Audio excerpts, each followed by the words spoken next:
Bienvenidos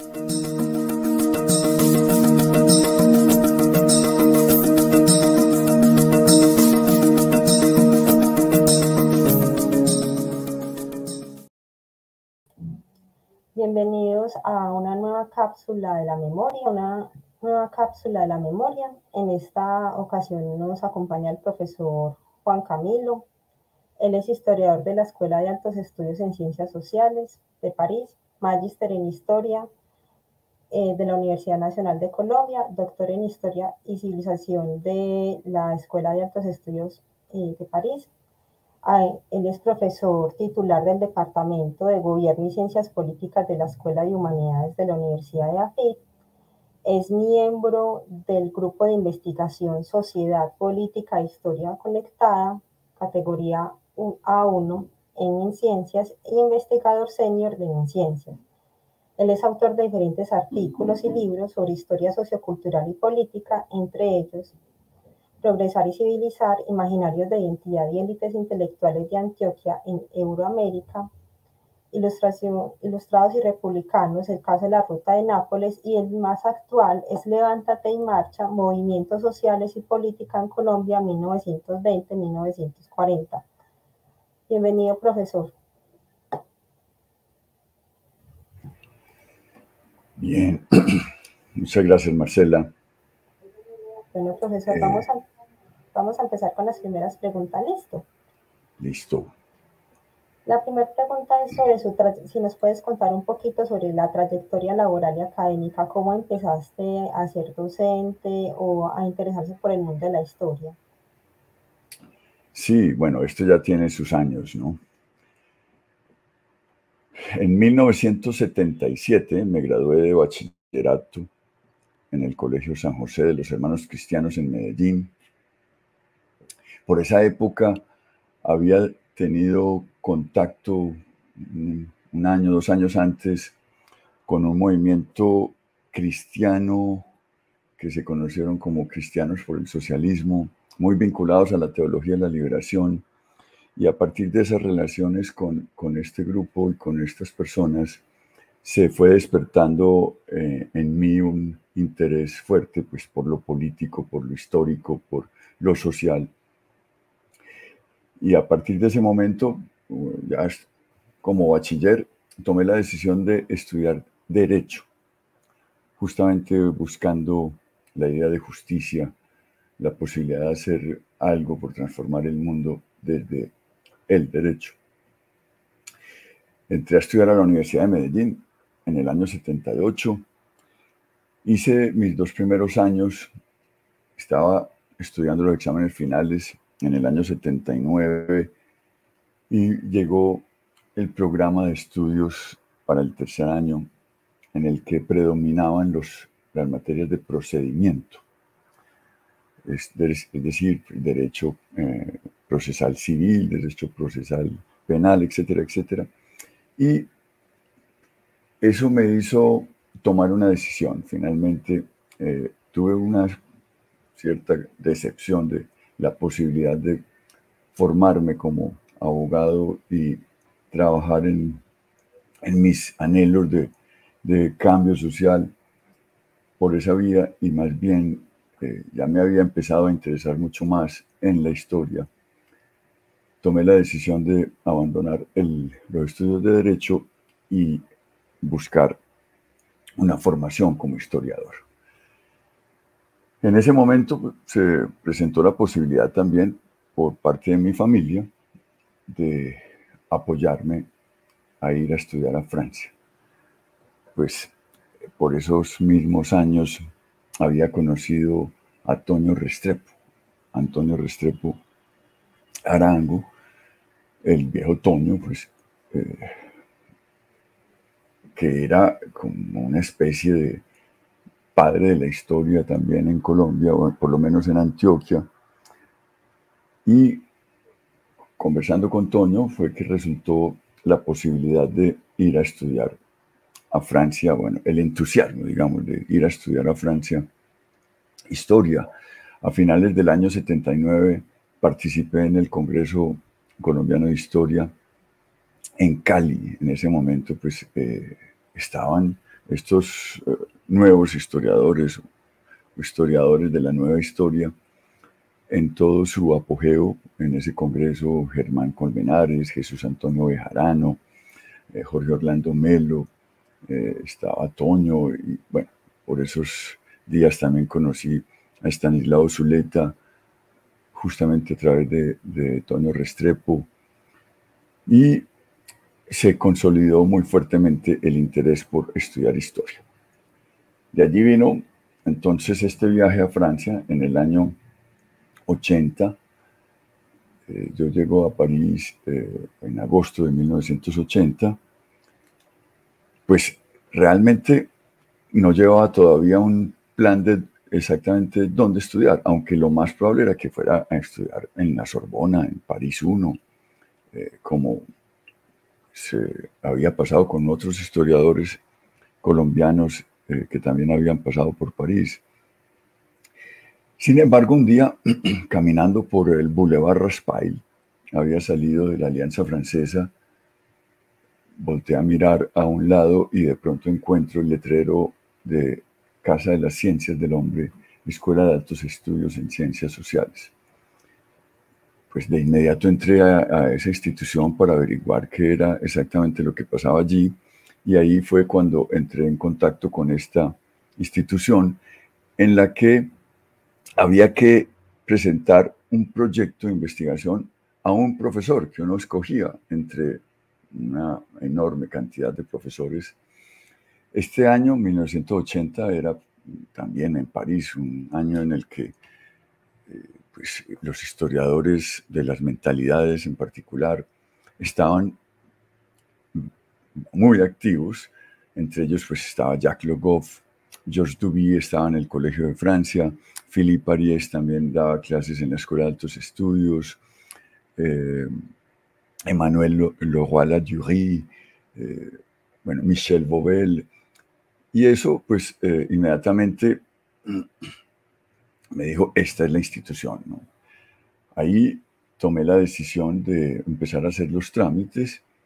Finalmente, bueno, yo me había llevado para París una enorme maleta de libros de historia de Colombia y muy, muy entusiasmado quería hacer una investigación y empecé a armar un proyecto para entrar a la Escuela de Altos Estudios sobre la influencia de la historiografía francesa en la historiografía colombiana. Un título muy pomposo y, por tanto, le pedí una cita a Nathan Bastel. Nathan Bastel en ese momento acaba de publicar su maravilloso libro La visión de los vencidos. Me recibió en el hall de la Escuela de Altos Estudios una tarde y le conté el proyecto. Inmediatamente se puso a reír. Y me dijo, ¿usted cuántos años tiene? 20 años. ¿Y usted cree que ese tema y ese título o ese proyecto lo puede hacer usted a los 20 años? Mire, eso es en cierta forma, una costumbre muy propia con frecuencia entre los jóvenes latinoamericanos que quieren arrancar por el final, por lo más grande, ¿no? Ese proyecto no puedo asesorárselo. Vaya y busque otra temática o otro proyecto, volvemos a hablar, en fin, o si no, busque otra persona. Eso fue obviamente un golpe de realismo muy fuerte y pues, en los procesos que continué realizando, finalmente contacté a Jean Glenisson, un historiador que estaba al frente de un curso de historiografía, y con él finalmente decidimos que él me acompañara en un proyecto sobre cómo se había desarrollado en Francia el concepto de historia de las mentalidades y digamos, todo el esfuerzo que se fue construyendo más o menos desde los años 20, 30 del siglo XX para hacer entrar en el lenguaje de los historiadores el concepto mentalidad y mentalidades en plural. Eso fue, digamos, el principio de mi formación como historiador en esta escuela en la que no es necesario hacer un número de cursos específicos semestre a semestre o año a año, sino que tú tienes este director y con este director vas eligiendo a qué cursos asistir. Entonces yo a la vez asistía a estos cursos de estos profesores que mencioné antes. En el Colegio de Francia estaba también en ese momento Michel Foucault, estaba Claude Lévi-Strauss. Entonces, bueno, tenía muchos profesores a quienes escuchar y por eso en esos 3 años que estuve dedicado a la construcción de este proyecto sobre el desarrollo de la historia de las mentalidades en Francia, pues pude asistir a estas clases, además entrar a un espacio muy especial que es la Biblioteca Nacional de Francia. En ese momento no estaba la nueva biblioteca, estaba la antigua biblioteca en la calle Richelieu y ese lugar todavía existe obviamente como una sede de la Biblioteca Nacional, encantador. Entrar allí era realmente entrar a un espacio en el cual uno se sentía muy a gusto leyendo, tomando notas, escribiendo, etc. Esa fue mi formación inicial como historiador. Hice finalmente mi trabajo escrito para el profesor Glenison. Fue aprobado finalmente después en el año 83 y en el año 84 recibí el diploma de la Escuela de Altos Estudios en Ciencias Sociales, que es un equivalente a un diploma de pregrado en la Universidad Francesa. Regresé a Colombia, empecé a trabajar en el Instituto de Integración Cultural con el doctor Jorge Rodríguez Arbeláez. Allí entré en contacto con un grupo de amigos del doctor Jorge Rodríguez y pues apareció un concepto que se convirtió en un objeto de estudio, la mención a la idea de raza antioqueña. Esto pues ha sido muy común, creo que todos en Antioquia lo escuchamos con frecuencia en diferentes medios y como venía con esa formación de historiador de las mentalidades y de los imaginarios, me interesé por estudiar e investigar qué tipo de discursos y de reflexiones y de ideas habían ido consolidando esta convicción de que en Antioquia existía una raza especial que se llamaría raza antioqueña. Bueno, eso se convirtió después en mi objeto de estudio en la maestría que inicié en la Universidad Nacional Sede de Medellín y el director de tesis o de ese trabajo de grado de maestría fue Toño Restrepo justamente. Este trabajo pues lo fui desarrollando a finales de los años 80 y comienzos de los años 90. Apareció luego la posibilidad de vincularme entonces como profesor. Había sido profesor en la Universidad Autónoma Latinoamericana en el año 84, después en la Universidad de Medellín como profesor de cátedra y finalmente en el año 95 aparece la vinculación de profesor de planta de la Universidad de AFIT hasta la actualidad. Justamente estoy terminando mi periodo de profesor de planta en la Universidad de AFIT porque ya muy pronto debo tener la pensión. Digamos que para terminar ese elemento formativo, pues debo añadir que siendo ya profesor de AFIT, AFIT toma la decisión de empezar a doctorar a sus profesores y en el año 98 logro obtener la aceptación por parte de la Escuela de Altos Estudios en Ciencias Sociales de nuevo en París para hacer otra maestría, lo que en ellos se llamaba un DOA, un diploma de estudios en profundidad, y a su vez, pues tener la posibilidad de iniciar el doctorado. Entonces voy a París, bueno, hago todas las diligencias necesarias para organizar esa estadía formativa en París de nuevo. Contacto al profesor André Bourguier, que también era parte de todo este grupo de la nueva historia, la historia de las mentalidades, y con él presento un proyecto para hacer una investigación en torno a la noción imaginario o imaginarios sociales. Durante el año 98-99, ¿no?, el periodo escolar que se inicia a finales del año 98 y termina a mediados del año 99, hago esta investigación con el profesor Bourguier en torno a la noción imaginario, que se convierte después en un pequeño libro que ha sido publicado por la universidad, fue publicado por la Universidad de FIT en el año 2000, que se llama Lo imaginario entre las ciencias sociales y la historia. A su vez, terminando este estudio, esta escritura de este texto, bueno, empiezo a pensar en el proyecto de investigación del doctorado. Entro en contacto con el profesor Serge Grusinski, a quien visitaba en su curso de los miércoles a las 9 de la mañana, justamente detrás de la noción imaginario.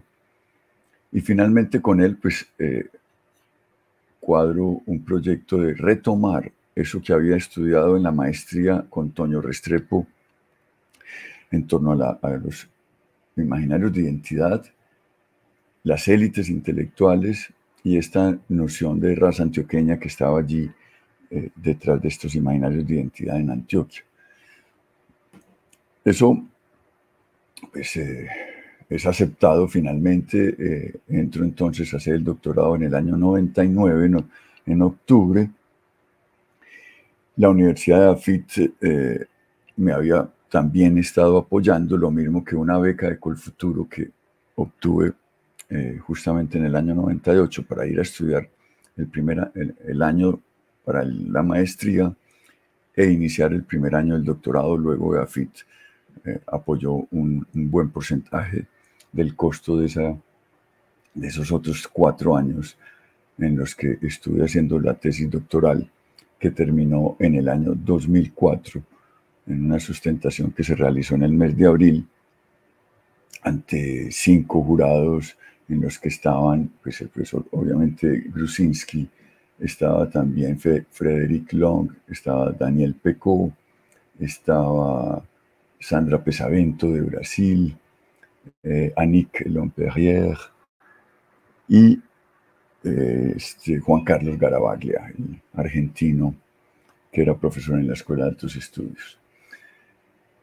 Bueno, esa, digamos que es mi trayectoria formativa. Cuando regreso a FIT, ya con el título de doctorado, muy rápidamente, pues justamente fundo este grupo de investigación que se llama Sociedad, Política e Historias Conectadas.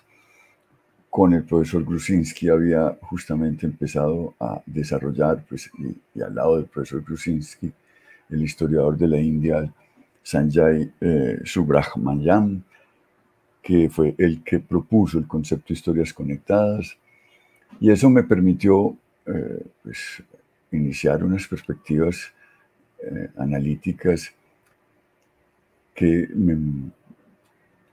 me llevaban constantemente, digamos, de lo local a lo global, y de allí vinieron entonces no solo la formación del grupo, sino el proyecto de investigación sobre ilustrados y republicanos, o lo que se llamó en su momento la ruta de Nápoles a las Indias Occidentales. Y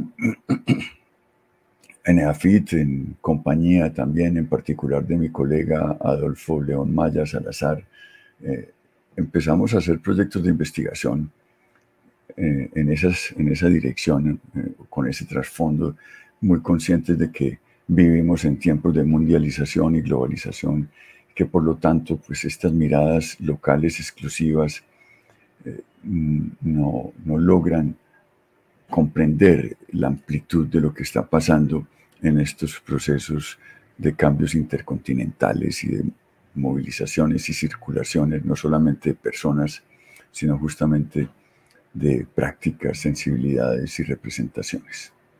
Bueno, yo creo que ese es un recorrido ya más o menos detallado. Exacto. Profesor, a mí me gustaría detenerme un poquito y ampliar esas líneas de investigación actuales. Has trabajado la parte de historiografía, la historia global y la historia un poquito social, sobre todo en la parte de las fotografías. A ver si también podemos tener como un espaciecito sobre eso. Sí, en medio, digamos, de esa perspectiva analítica de las historias conectadas y de los procesos de mundialización y globalización, pues en la tesis doctoral yo me interesé muy especialmente por las élites intelectuales, por, digamos, la historia intelectual, que es a su vez pues digamos, un campo muy cercano a la vieja historia de las ideas, pero en la cual justamente los intelectuales, es decir, ese grupo social, y ahí en ese sentido, una historia social de las ideas o una historia social de los intelectuales es fundamental. De tal forma que hacer prosopografías, por ejemplo, es también un elemento de rigor en los proyectos de investigación que he estado adelantando desde que hice esa tesis doctoral con el profesor Grusinski. Pues una de sus primeras exigencias cuando aceptó ser mi director de tesis fue empezar a hacer fichas biográficas de los intelectuales colombianos del siglo XIX, pues inicialmente los de Antioquia, pero justamente comprendiendo que estos intelectuales de Antioquia, esta élite intelectual de Antioquia del siglo XIX no se inventó la noción raza antioqueña así de la nada, sino que era porque estaban en contacto con comunidades intelectuales europeas y allí surgió el concepto, bueno, no es mío, es un concepto que cuando lo leí, lo conocí a través de François Xavier Guerra y Antonio Anino, el concepto Euroamérica, lo tomé de inmediato para introducirlo en mi trabajo doctoral. Entonces, eso me empezó digamos, a proponer permanentemente una perspectiva de análisis en la cual estos intercambios intercontinentales o esta perspectiva intercontinental estuviese constantemente alimentando las reflexiones sobre problemas que se empiezan obviamente en lo local, ¿no? En algún tipo de actividad o fenómeno social, cultural, etcétera, en una localidad crea un primer objeto de estudio, pero muy rápidamente para tratar de comprender su desarrollo, sus transformaciones, la manera en cómo se plantea, etcétera, hace necesario que la mirada se extienda más allá de eso, de ese punto local donde uno encuentra el objeto de estudio. Y pues fue después del proyecto de Ruta de Nápoles, de la Ruta de Nápoles a las Indias Occidentales, en torno justamente a las ideas ilustradas de estos filósofos napolitanos del siglo XVIII y su difusión de sus ideas y su obra, pues apareció muy en el momento el fenómeno de las celebraciones y las conmemoraciones que empezaban a plantearse en torno a los procesos de independencia, las luchas de independencia en América Hispánica, en Iberoamérica. Y de ahí surgió un proyecto que también dio algunas publicaciones, que todavía tiene algunos textos para publicar. Tenemos pendiente el profesor Adolfo Maya y yo terminar un libro que está muy avanzado en torno a las representaciones sociales, políticas y culturales de las independencias iberoamericanas. Eso fue, digamos, nutriendo una constante perspectiva de investigación en ese grupo de historias conectadas en la cual había tres líneas muy fuertes: historia, cultura y sociedad, historia, política y sociedad, e historia, arte y sociedad. Entonces, a través de la tesis doctoral, había entrado en contacto con los fotógrafos, ¿no? Con los artistas en el siglo XIX en Antioquia. Y allí, pues, de pronto apareció también el rector de AFIT con su interés en la fotografía, en la historia de la fotografía en Antioquia, y con él empezamos a avanzar en el primer proyecto sobre estos fotógrafos del siglo XIX en Antioquia, que eran más o menos conocidos, pero sobre los cuales hacía falta hacer unas investigaciones más rigurosas, más profundas. Aparece entonces el primero de ellos, que fue Pastor Restrepo Maya, que produjo un libro y una exposición, ¿no? Esto iba acompañado de un trabajo al mismo tiempo curatorial, expositivo, en torno a la fotografía de Pastor Restrepo en este caso, y al mismo tiempo un libro que no fuera simplemente un pequeño catálogo de la exposición, sino que fuera un libro de investigación en el que participaban no solamente pues, el profesor Adolfo y yo, sino que también hacíamos una invitación a colegas de Medellín y de otras partes de Colombia para que escribieran. Ese, digamos que fue en el año 2014 en particular, un momento muy especial en torno a Pastor Restrepo, que se nutrió a su vez de una invitación que me habían hecho en el año 2013 de parte del Museo de Antioquia para ser co-curador con Nidia Gutiérrez de una exposición en torno a lo que llamamos en ese momento Antioquias.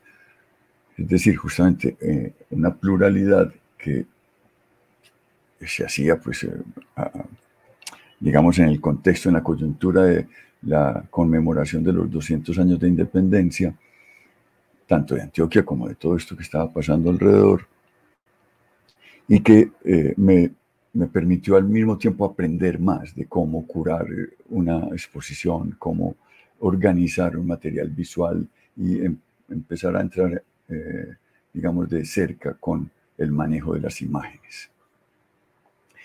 En 2013 hicimos Antioquias, vino el 2014, hicimos entonces la exposición de Pastor Restrepo que se llamó Hágase la Luz, bueno, vida y obra de Pastor Restrepo Maya, y con la publicación de su libro.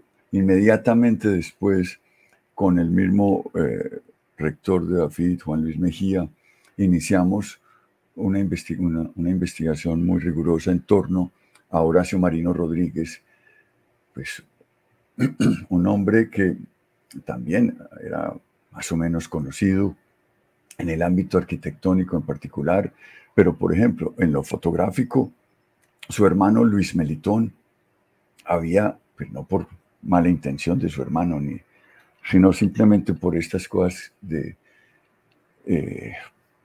los derroteros que toman cierto tipo de historias o de narraciones.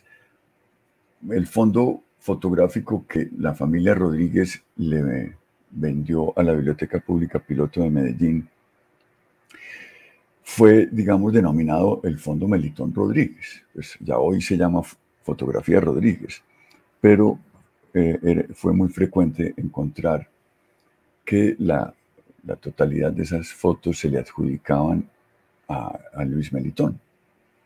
Lo llamo Luis Melitón para diferenciarlo del padre, que también se llamaba Melitón y que fue muy importante en esta investigación,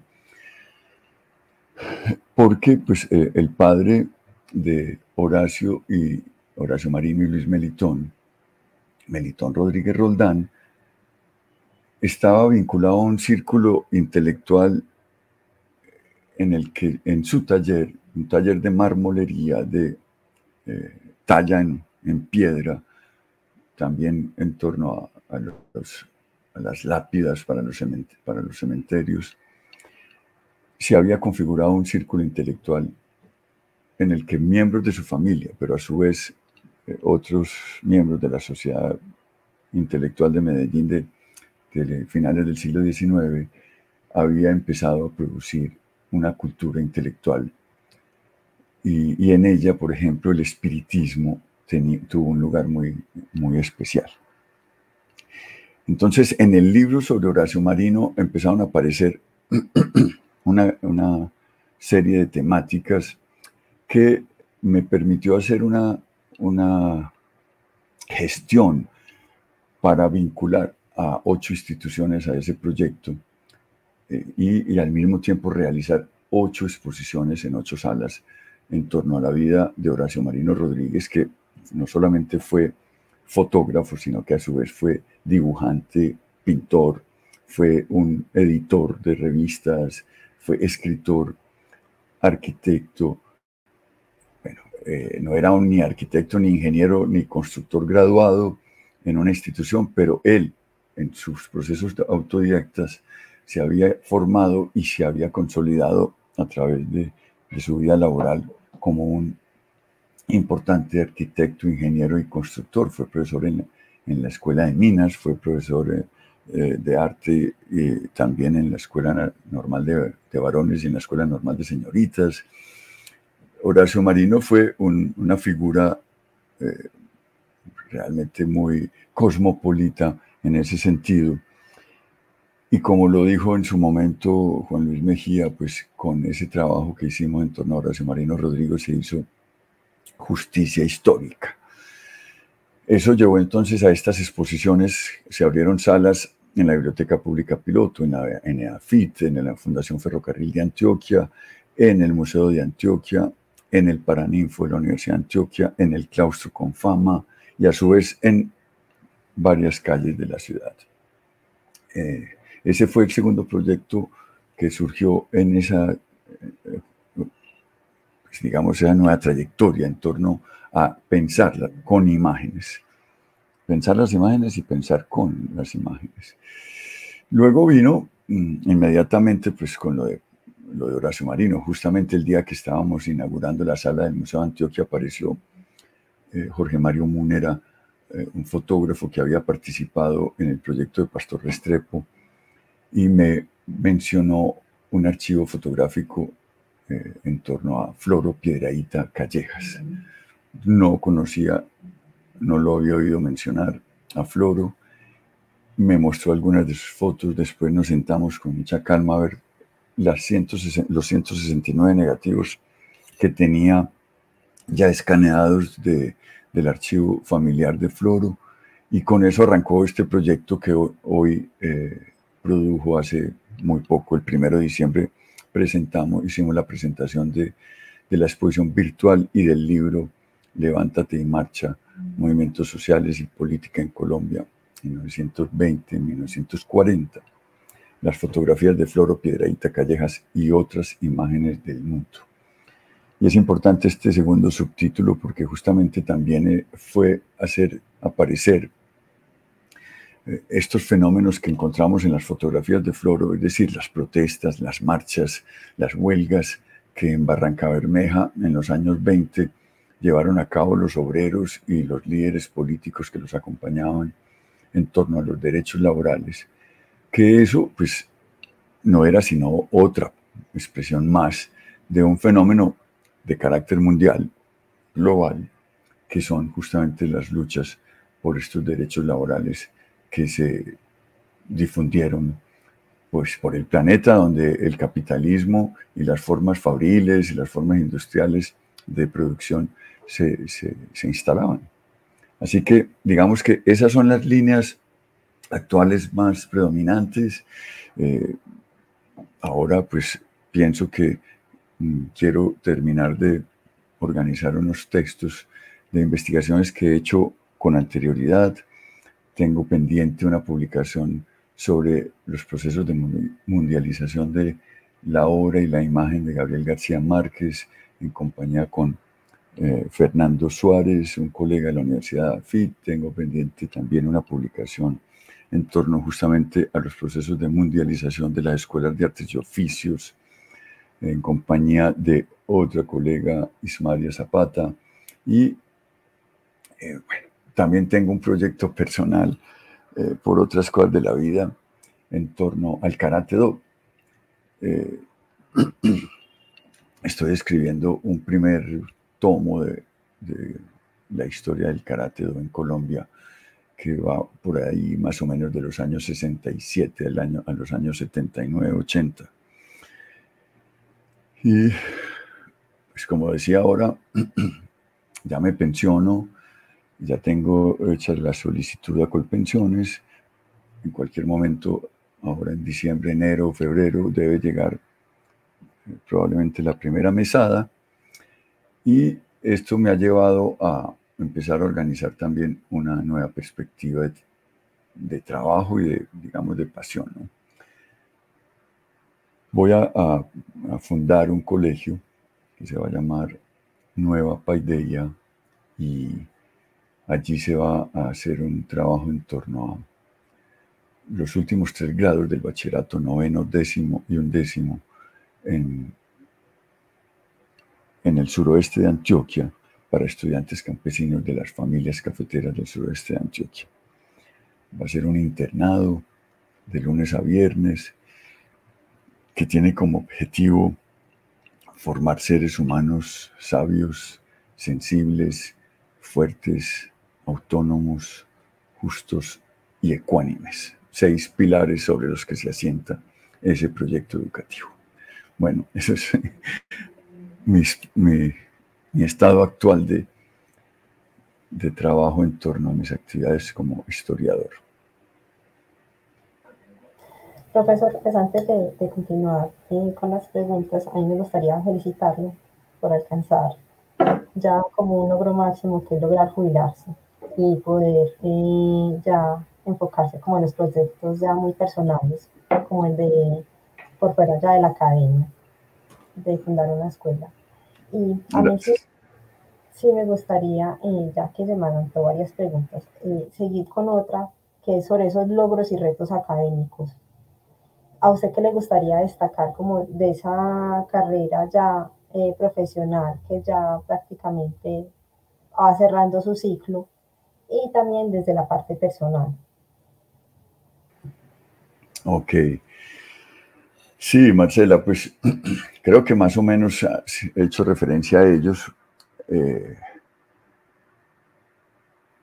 Todo este proceso formativo fue un gran reto porque, digamos que a mí me tocó empezar mi formación de posgrado un poco más tarde, ¿no?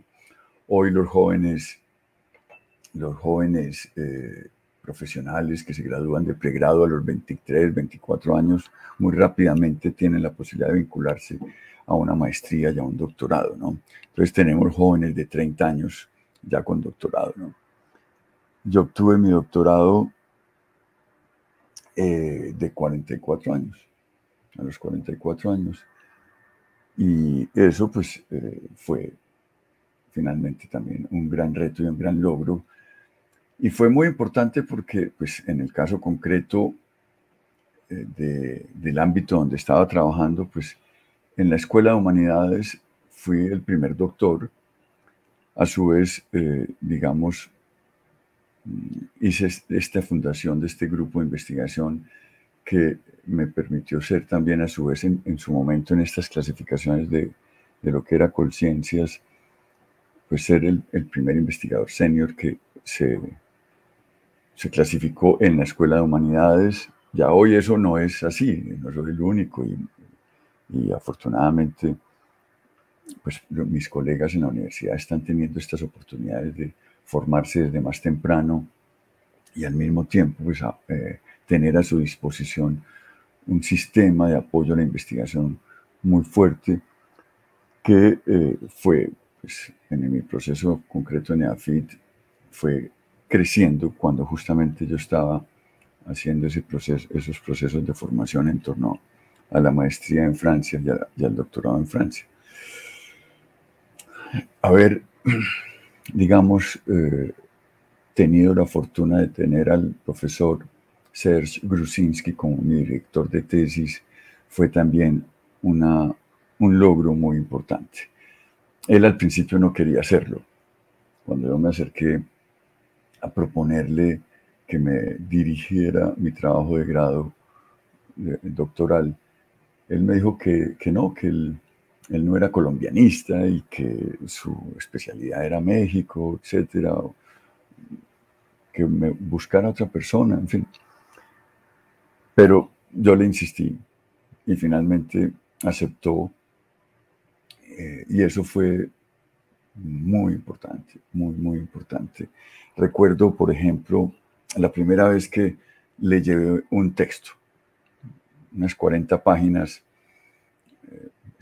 impresas en Word. Él leyó eso rápidamente, pues en 2 días, algo así, me citó y me dijo, necesito hablar con usted. Además, pues porque normalmente era uno de esos directores que no está esperando que uno le pida la cita, sino que es el que le pide la cita a uno. Bueno, necesito que hablemos en 8 días, hace 15 o 20 días no hablamos, qué ha hecho, cómo está avanzando, etcétera. Permanentemente estaba encima, ¿no? Y cuando le llevé esas primeras 40 hojas, entré a su oficina y entonces me las tiró en el escritorio y me dijo, ahí hay tal vez 8 o 10 páginas que puedan servir. De resto, eso no puede ser como lo está planteando usted. Y además, le pido el favor que no me cite simplemente para lucirse con mi nombre. Si usted me va a citar en algún momento de sus textos, es para discutir conmigo. Es para presentar sus documentos y, pues, dialogar o discutir con los que yo he presentado.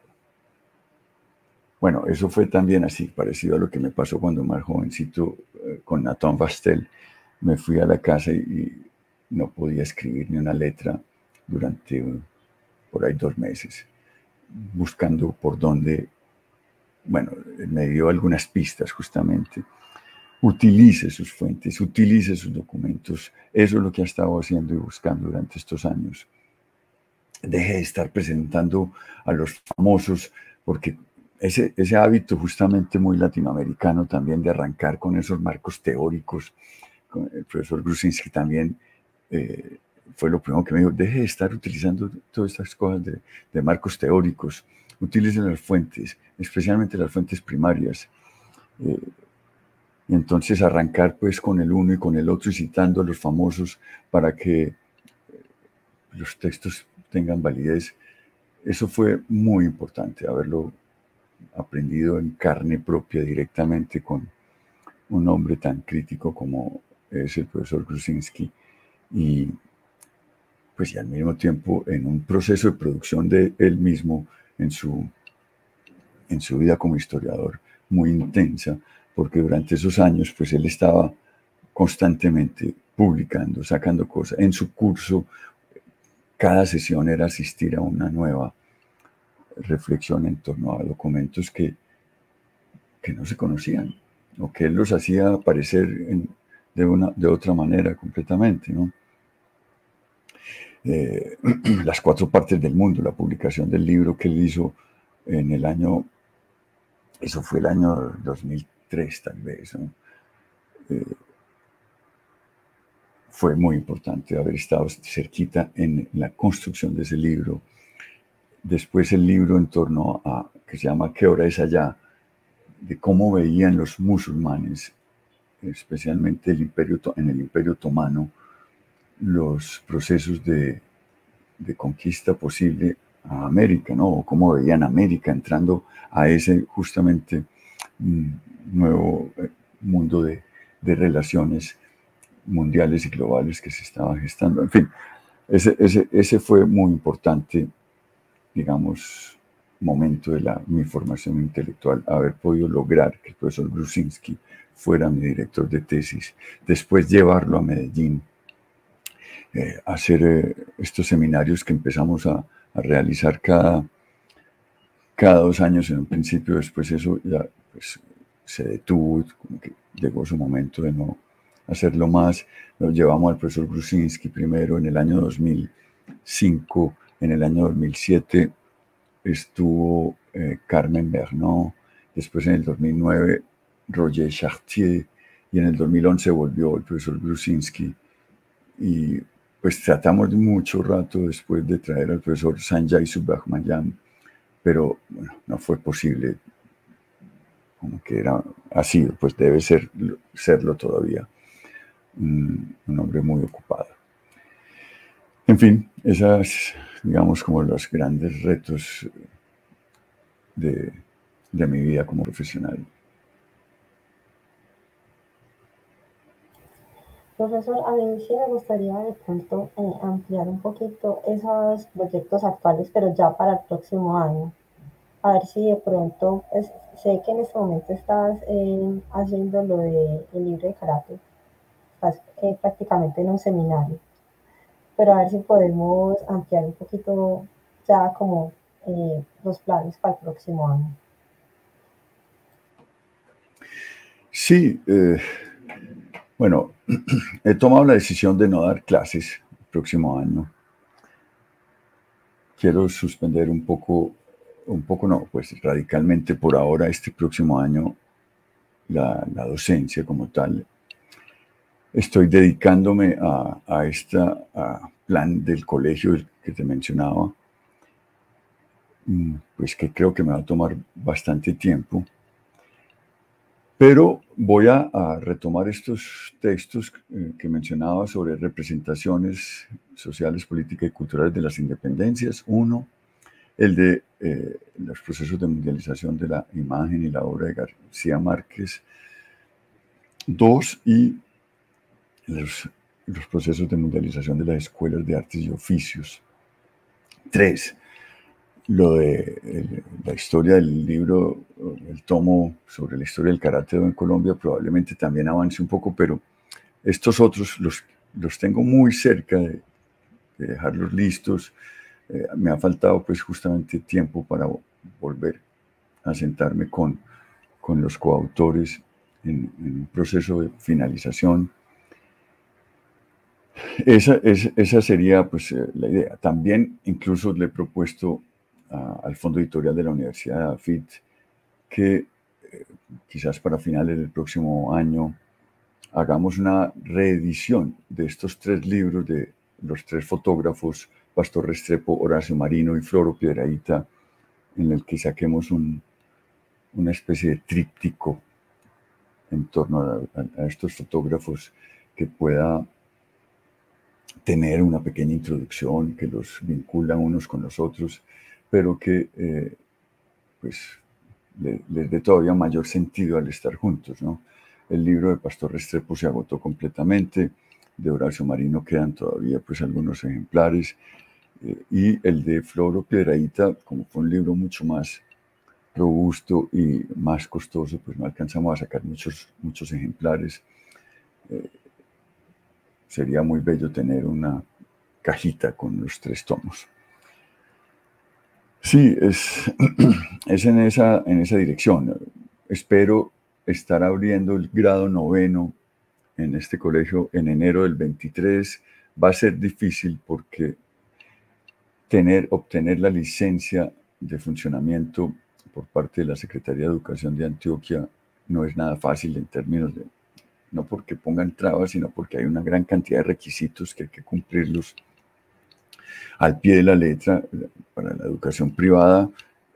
Eso es inaplazable, a pesar de que uno vea en la educación pública que esos requisitos pues no se cumplen tal cual por falta de recursos, pero hay que hacerlo. Entonces, quiero estar pues muy dedicado también a que este proceso de administración educativa, es decir, juntar esos 400 requisitos según me ha comentado pues una persona experta justamente que he contratado para esto, pues se logre hacer, ¿no?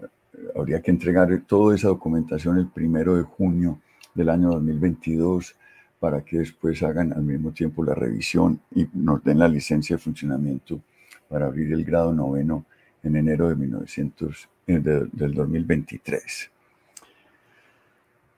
Si no, pues habría que esperar hasta el 2024 y además ir abriendo uno a uno, noveno, décimo y undécimo. Esa es la idea, pues, en el próximo año. Profe, ahí vamos como ya para las últimas preguntas para ir cerrando. Y es sobre usted, si todavía tiene dentro de los planes, pues, seguir como miembro, por ejemplo, de la asociación, del capítulo, cómo empezó a ser miembro del capítulo, cómo se enteró de eso. Ah, sí, pues con lo del capítulo, bueno, yo había hecho parte del capítulo de historiadores de Antioquia muchos años atrás, cuando Toño Restrepo estaba, Roberto Luis Jaramillo, me acuerdo, era uno de los más activos ahí en ese capítulo. Estoy hablando tal vez del año 88, 89, 90. Pero el capítulo en esa época creo que logró hacer 3 encuentros regionales. Después se diluyó. En algún momento, justamente en el año que esto fue, en el 2000, sí, ya había terminado la tesis, tal vez 2007, 2008, con Rodrigo de Jesús, el historiador de la Antioquia. ¿Cómo es que es el apellido de Rodrigo? ¿Recuerdas, Marcela? García. Sí. Bueno, con Rodrigo y otros, pues igualmente otros colegas, entre ellos Hilderman Cardona también estaba allí. Revivimos el capítulo de historiadores de Antioquia y empezamos a organizar, creo que fue la 4ª muestra regional de historia. Después hicimos la 5ª, en esa 4ª se hizo una publicación, en la 5ª está también acompañada de una publicación. Y ahí pues he estado participando en la asociación, también estuve como vocal, miembro de la Junta Administrativa de la asociación, por ahí en el año 2010, 2009, 2010, cuando hicimos el congreso, especialmente de los 200 años de independencia. Y en el capítulo, unas veces más vinculado, más comprometido, otras veces menos, pero desde que lo revivimos he estado muy cerca, pues ayudando y apoyando la realización de diferentes eventos que se han hecho en torno al capítulo y al mismo tiempo pues en esta interacción con la asociación, tratando de mantener una dinámica que fortalezca el capítulo. Así que ahora he recibido una invitación por parte de la Academia Antioqueña de Historia para presentar una solicitud de afiliación y presentar entonces seguramente un texto, etcétera. Ya envié una hoja de vida. Pues también hago parte del Centro de Historia de Jericó y por allá tengo pendiente hacer un texto en torno a los Juegos Florales en Jericó, que me falta terminarlo para poder ser miembro en pleno del Centro de Historia de Jericó. En fin, pues yo creo que la vida continúa a pesar de estas nuevas condiciones en torno a la pensión y al retiro como profesor de planta, etcétera, profesor titular de la Universidad de AFIT, pero no termina pues esta dinámica de seguir investigando, escribiendo y probablemente también enseñando. Por ahora quiero descansar un añito de la docencia. Exacto, profesor. O sea, todavía se siguen los temas de investigación, todavía sigue produciendo material histórico. Pero a mí sí me gustaría cerrar con una pregunta que normalmente siempre le hacemos a todos los profesores, y es esa importancia de la historia. ¿Por qué es importante contar la historia, narrarla, que las personas la escuchen, y también por qué es importante estudiarla? Bueno, esto lo tenemos que decir muchas veces en la vida, Sí. pues, ¿no? Constantemente. estamos, y a veces nos lo dicen justamente las personas que no son historiadores también, hombre, qué bien, vos historiador, cómo es de importante la historia para uno entender finalmente por qué vive lo que vive, ¿no? O sea, yo pienso que ahí es donde está su importancia, su gran importancia es de la historia, es que permite comprender mejor. Probablemente no seamos tan optimistas de decir permite comprender definitivamente, sino que permite comprender mejor el presente, lo que vivimos, eso que nos duele hoy en día y al mismo tiempo aquello que nos satisface, ¿no?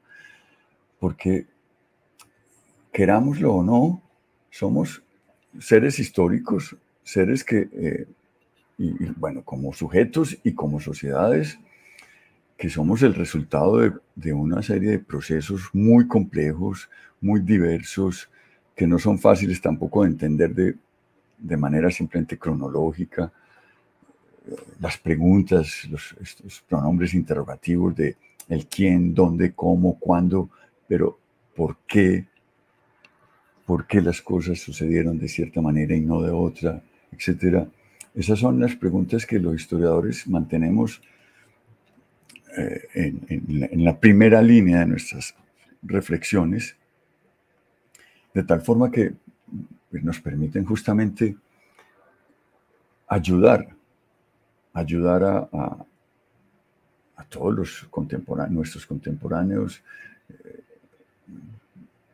En particular, pues pienso que en ese sentido los libros de historia, los trabajos de historia, las revistas de historia, son un material muy, muy importante para nuestros dirigentes políticos.